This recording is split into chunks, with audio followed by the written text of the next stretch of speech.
is Kevin Mayo, and today we're drinking Shebeen Brewing Fulgin Imperial IPA. This has been aged in Onyx Moonshine barrels. Onyx Moonshine is in Connecticut. Shebeen is in Watertown, Connecticut. This beer has been cellaring for 2 years. I bought it a year and a half, almost 2 years ago. I bought it a little bit over 2 years ago, a little bit less than 2 years ago. And they said cellar it, so I did. And it is a black IPA.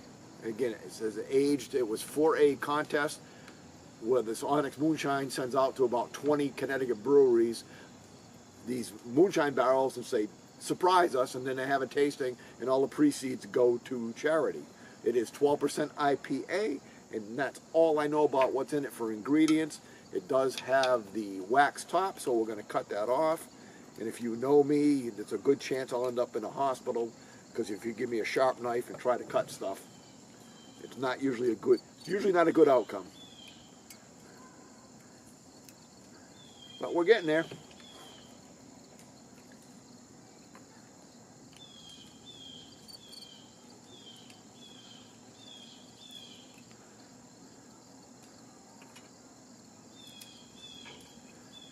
Hey, we're there. Let's pop it and see what we got. Oh, plenty of smoke coming off of that. I'm using a snifter glass because this should have lots of nice characteristics on it, so I want to concentrate the aroma as much as possible. Let's go ahead and give it a pour. And hey, after 2 years, we still got quite a bit of head on it. 2 years and 12% alcohol. That is a lot more head than I would have expected. I would have expected it to be a little bit more subdued. And it looks, I would call this a stout if I saw it. I mean, it's nothing like a black IPA. Well, I shouldn't say nothing like a black IPA, but much darker and more robust looking than a typical black IPA. It's perfectly black, cannot see through it. We've still got about 2 solid fingers of nice brown head on top of it.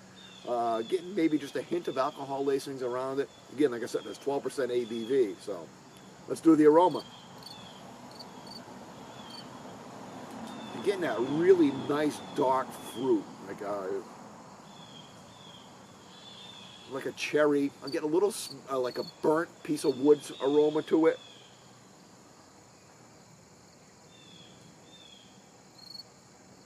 Get a little bit of black coffee. Yeah, a little bit, definitely some black coffee coming through on that. And there's something else kicking around in there and I can't pick it up. That's why I keep sniffing it. I'm trying to say, what is that? I don't know. Let's give it a taste and see what we got.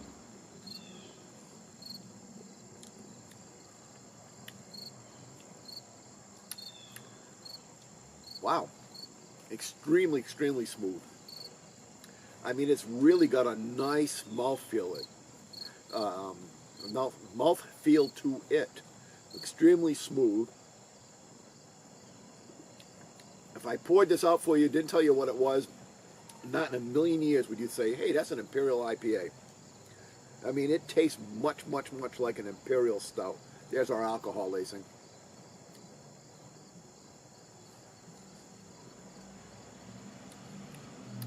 No hint of the alcohol at all. I got a little bit of black cherry, a little bit of prune.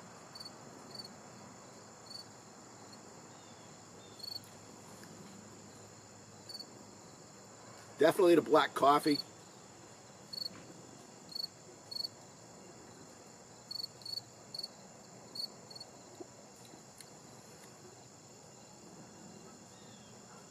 Not any milk chocolate. You know, sometimes we get that milk chocolate flavor going on in the stuff, so I'm not getting that. And it's got a bit more of astringency, a little bit more sharp than I would get a stout. It's not quite as creamy, even though I said you'd call it a stout if I poured it for you. It's not quite as that creamy, mellow that you get in some of the Imperial stouts. And the back end of it is, you don't get quite as much of the robust dark fruits. You're definitely tasting them, but they're a little bit more here and then gone rather than really staying with you. Finish is quite bitter, but it's kind of at the front of the tongue bitter, not at the back of the throat bitter like an Imperial IPA. I would say, you know, first off, it's an IPA. So for being an Imperial IPA and 2 years old, this is phenomenal beer. It really is. I mean, this is a kick-ass beer. When I bought it, you couldn't. They didn't have it on tap. They only had the bottles, so I didn't have it reasonably fresh way back when. So I don't know how it compares to that.